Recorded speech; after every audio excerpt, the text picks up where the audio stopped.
Hello and welcome to this bonus workout designed to help you stay consistent with your fitness program. You don't need any equipment for this workout. You can do it anywhere, anytime. So let's go ahead and get started by drawing that navel into the spine, and we're going to do a march and reach exercise. So we're aiming to reach across the body and touch the opposite foot with the opposite hand.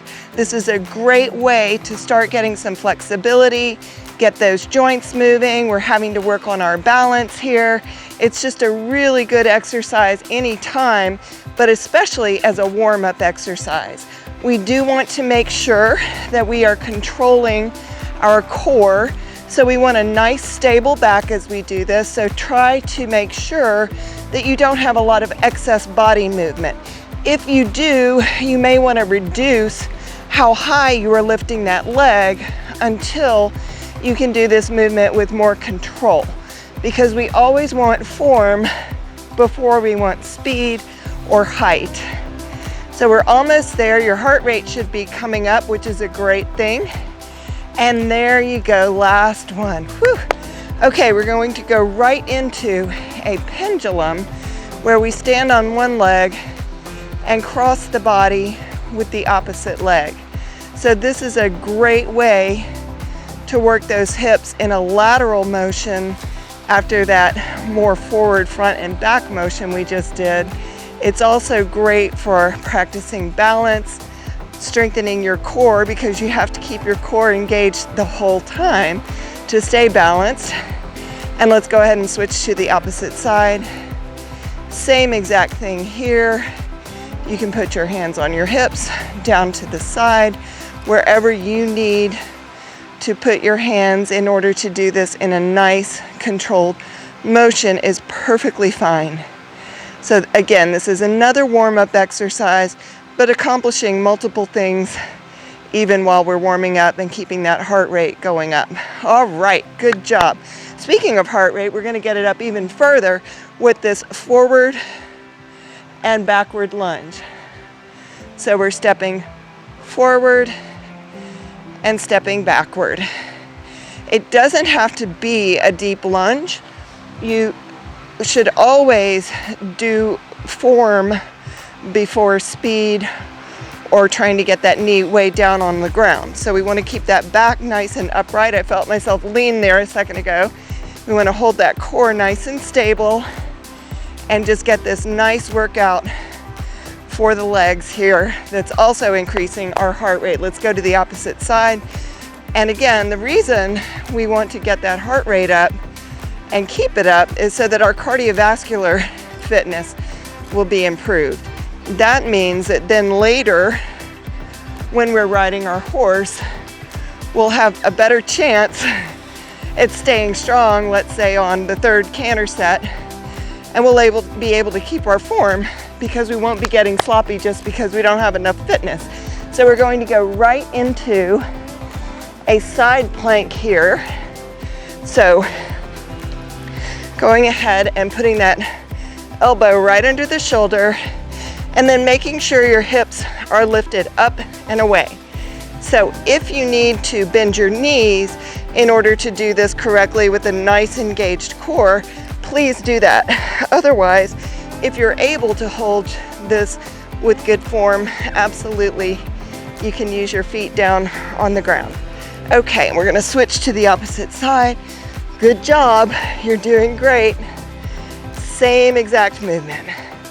So this nice static exercise helping you really round out the body, working on that core, not only front and back, but using those muscles on the side of the body as well. The oblique muscles are getting engaged here. So here we go, almost there. Come down, great job. We're going to go right into a bicycle movement. We're going to press those heels away, alternating. Now, if you need to keep your elbows on the ground, stay there. If you are able to do this with good form, go ahead and let go of the arms, bring them up to the side, and really get that deeper abdominal workout. But there's absolutely nothing wrong with keeping your elbows on the ground. And also, you may have to keep your legs a little bit higher. It does take a good bit of core strength to be able to keep your feet this low. But great job on that. Woohoo, you got it. All right, we're gonna go right into another exercise that's so good for our cardiovascular fitness. Here we go. We're gonna do jumping jacks. Woohoo! I love jumping jacks. We can do these anytime, anywhere, and they really are great for getting that heart rate up, really just waking up the whole body. It's also a lateral movement, and again, we spend so much time as humans moving forward that it's really good to train our bodies to work in a different way so that we're more balanced. And hopefully that helps us be more balanced on top of our horses. You're almost there. Stay with me. You've got this. Woohoo! You're doing it. Okay. Great job. All right. We're going to go right into a partial squat. I'll say maybe a half squat, and then twist and twist and come back up. So half squat, twist, twist, and back up. Nice squatting exercise here, keeping those knees and toes aligned so that you're not collapsing in with your knees.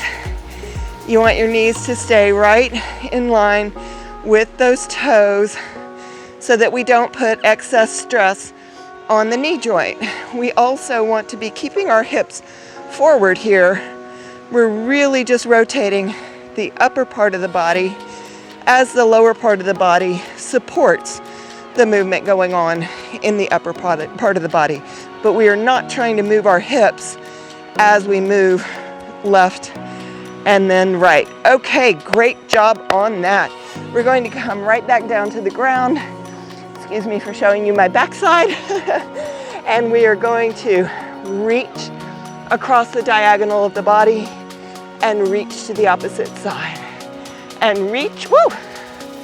And reach. This is a great exercise to challenge your balance. It's especially challenging if you're on uneven ground like I am underneath this mat. My knee kind of fell in a hole, but that's really good practice because when we ride our horses, of course, there are many opportunities to be thrown off balance. If the horse does something unexpected or something spooks the horse. And so it's great off the horse to practice regaining our balance in a nice controlled way without having to bother our horse. So that's another thing that these workouts accomplish. Great job on that. Go ahead and we're going to sit up on the knees. If you have any kind of knee problems, sensitivity in your knees, you may want to get a towel or a pillow, or like I've rolled up my mat here. And then we're going to simply engage that core and then hinge from the knees back and come back up. Hinge and come back up. Hinge back and come back up. So your back and your abs should stay nice and neutral throughout this.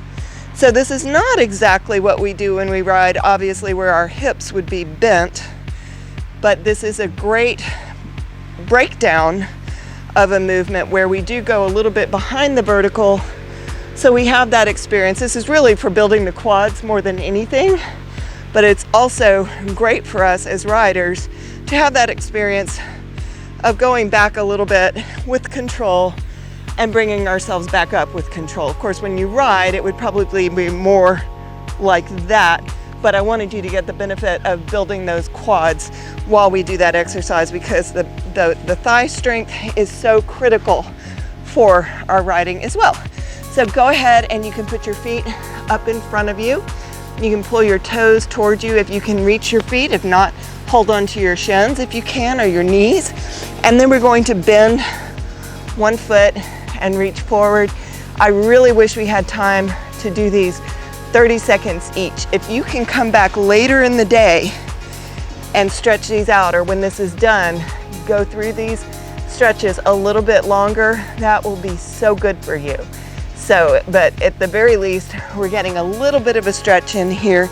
Let's go ahead and we'll come up. We're going to bend forward wherever you can comfortably, and then bend your knees, come up and take a deep breath in, and exhale. Great job sticking with your program, staying consistent. You did it.